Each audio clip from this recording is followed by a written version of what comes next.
ازيكم عاملين ايه؟ يا رب تكونوا بخير. النهارده وبعد طول غياب رجعت لكم بفيديو اظن ان كل واحده فينا محتاجه تسمع الكلام اللي فيه، فتاكدي انك الفيديو ده من اول دقيقه لاخر دقيقه تسمعيه كويس وتسمعيه بعناية. ومن غير ما اطول عليكم جهزوا مشروبكم المفضل واقعدوا في مكان هادي ومريح وتعالوا نسمع سوا. خلوني في البدايه كده اسالكم سؤال: مين فينا في حياتها ممرش عليها مواقف وحاجات هي مش فاهماها أو مش فاهمة سببها ولا فاهمة هي ليه حصلت؟ سواء بقى كانت حاجات بتخطط إن هي تعملها وفجأة الخطة كلها اتغيرت، أو حد كان في حياتك وبيحبك وكان قريب جدا منك وفجأة بعد عنك واتغير عليكي وبقى شخص تاني انتي أصلا مش قادرة تتعرفي عليه. تقريبا كلنا بلا استثناء مرينا بمواقف احنا مش فاهمين سببها، مع اختلاف بقى المواقف او مع اختلاف الحاجات اللي بتحصل في حياتنا. بس في حاجات كلنا كده مرينا بيها مش فاهمين هي بتحصل ليه، والحاجة الوحيدة او السؤال الوحيد اللي بيكون مسيطر على تفكيرنا وقتها هو ليه؟ ليه ده بيحصل؟ ليه حصل معانا كده؟ طيب ما كل حاجة كانت ماشية كويسة، ليه فجأة كل حاجة اتغيرت؟ أسئلة كتير وعلامات استفهام كتير بتكون في بالنا وقتها، ويمكن لو مشينا وراها وسلمنا نفسنا لتفكيرنا يمكن نتعب نفسيا أو نخش في دوامة اكتئاب، أو حتى نقول كلام غلط ما ينفعش إن احنا نقوله لربنا، زي مثلا ليه يا رب؟ أنا ربنا ما بيحبنيش، أو أنا ليه بيحصل معايا كده؟ وهنا بقى على طول بيجي في بالي وقتها سيدنا الخضر وهو بيقول لسيدنا موسى: وكيف تصبر على ما لم تحط به خبرة؟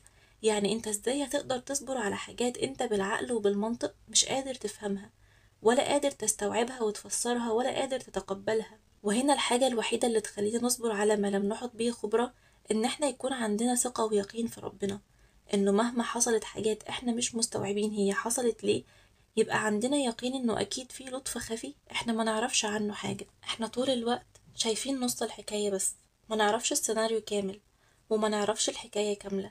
زي كده بالظبط لما كان سيدنا موسى مش عارف الحكاية كاملة، ما كانش يعرف ان الكسر اللي حصل في السفينة ده كان خير لأصحابها علشان الملك ما ياخدهاش منهم. بس هو اللي كان ظاهر قدامه في الوقت ده ان الكسر اللي حصل في السفينة هيغرق الناس اللي فيها. هو شايف جزء بس من القصة، لكن ما يعرفش باقي القصة او ما يعرفش الحكاية كاملة. علشان كده ده كان درس مهم قوي ورسالة مهمة قوي من ربنا لسيدنا موسى، ومن ربنا لينا كمان بعد سيدنا موسى، انه مهما حصلت معانا حاجات في حياتنا مش مفهومة نصبر ونثق في حكمة ربنا، ويبقى عندنا يقين ان رب الخير لا يأتي الا بالخير. لما يكون عندك اليقين ده في حياتك صدقيني عمرك ما هتقلقي ولا عمرك هتخافي. احنا النهاردة لو حد مسؤول او رئيس او حد مهم كلمنا وقال لنا اطمنوا كل مشاكلكم محلولة، من اصغر مشكلة لحد اكبر مشكلة. لو حد جه قالك وقالك ما تقلقيش حياتك دي انا متكفل بيها من يوم ما تتولدي لحد اخر يوم في عمرك، هل هتعيشي قلقانة؟ هل هتشيلي هم حاجة في حياتك؟ اكيد لا، هتبقي مطمنة كده انه مهما حصل في حياتك هتلاقي نفسك بتقولي لنفسك وبتقولي للناس اللي حواليكي: ما تقلقوش، الرئيس مثلا او الشخص المهم الفلاني ده قال لي هو معايا وهيحل لي المشاكل كلها، يكفي بس ان انا اكلمه واقول له ان انا عندي مشكلة. طيب ما لله المثل الأعلى، ما ربنا على طول معانا وجنبنا وبيسمعنا وبيحس كمان بينا. ربنا أقرب لينا من حبل الوريد، ربنا أقرب ليكي من عروقك اللي في جسمك، ومتكفل بيكي وبحياتك وبهمومك وسمعك الليل والنهار. بس عايزك بس تقولي يا رب. احنا ليه لو حد مهم قالنا ان هو هيحللنا مشاكلنا بنثق فيه وبنطمن وبننام واحنا مرتاحين، مع ان ده بشر؟ طب ما بالك بقى برب البشر؟ هتلاقي مين يفهمك زيه وهتلاقي مين يحبك زيه سبحانه وتعالى، هتلاقي مين يتقبلك او يقبلك بكل لخبطتك ودوشة حياتك اللي انتي اصلا في الغالب هتكوني مش فاهماها ولا فاهمة نفسك ولا فاهمة اي حاجة، ولا حتى عارفة تدبري لنفسك حاجة ولا عارفة تعملي لنفسك حاجة. بس ربنا موجود ومستنينا ان احنا نروح نقوله: يا رب ساعدنا، يا رب قوينا، يا رب بين لنا الخير، يا رب رزقنا القوة والحكمة اللي تخلينا نصبر فيها على المواقف اللي احنا مش فاهمين سببها او اللي مش باين لينا الحكمة فيها. انك يكون عندك يقين في ربنا ده مش كلام وخلاص، لا ده احساس كده من جواكي، عامل زي ما تكوني في مركبة في وسط البحر وفي عاصفة كبيرة قوي وشديدة قوي وموج عالي جدا وضلمة ومفيش اي سبيل للنجاة، بس انتي من جواكي مطمنة ومسلمة نفسك وحياتك لربنا ومش خايفة، وعارفة ان ربنا معاكي، هيحميكي وهيحفظك وهيطلعك برا الموج ده وبرا العاصفة دي على الشط بكل هدوء وبكل سلام.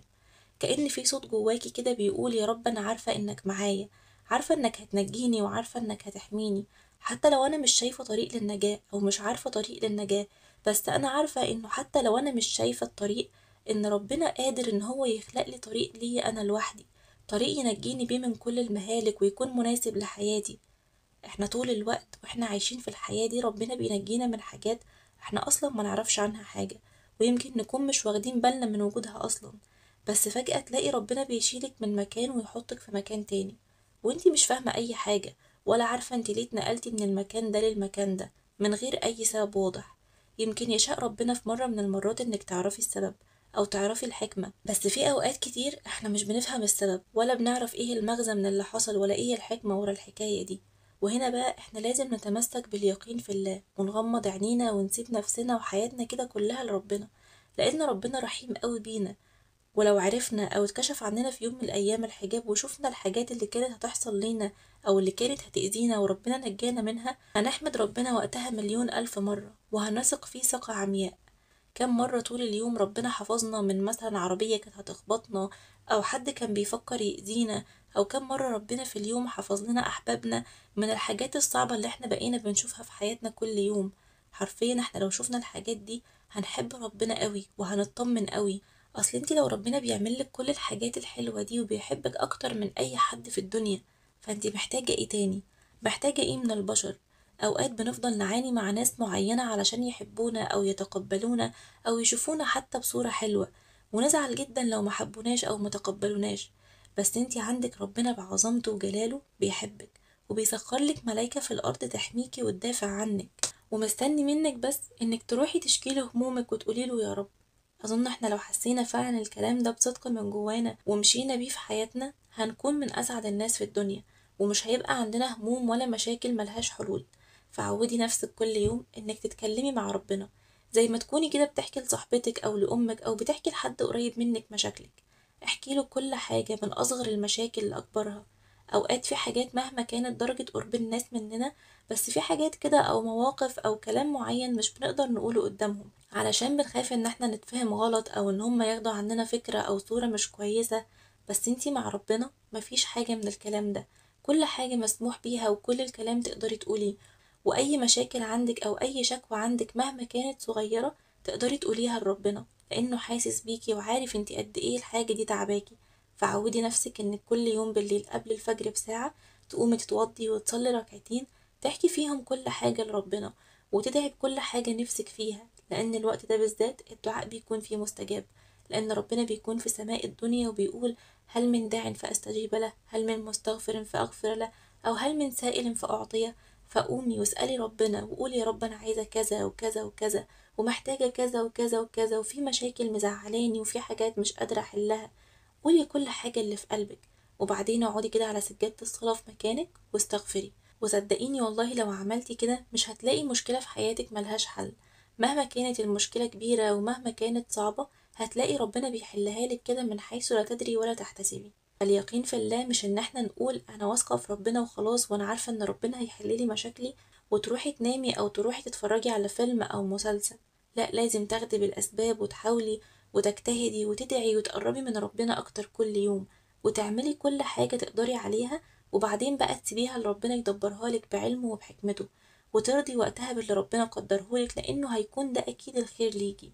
فاليقين في ربنا عامل كده زي النور اللي بيطلع لك لما الدنيا تضلم والابواب كلها تتقفل قدامك، فمهما كانت الدنيا بتضغط عليكي لو قلبك متعلق بربنا هتحسي انك كده زي الجبل محدش يقدر يهزك او محدش يقدر يكسرك ويجي عليكي.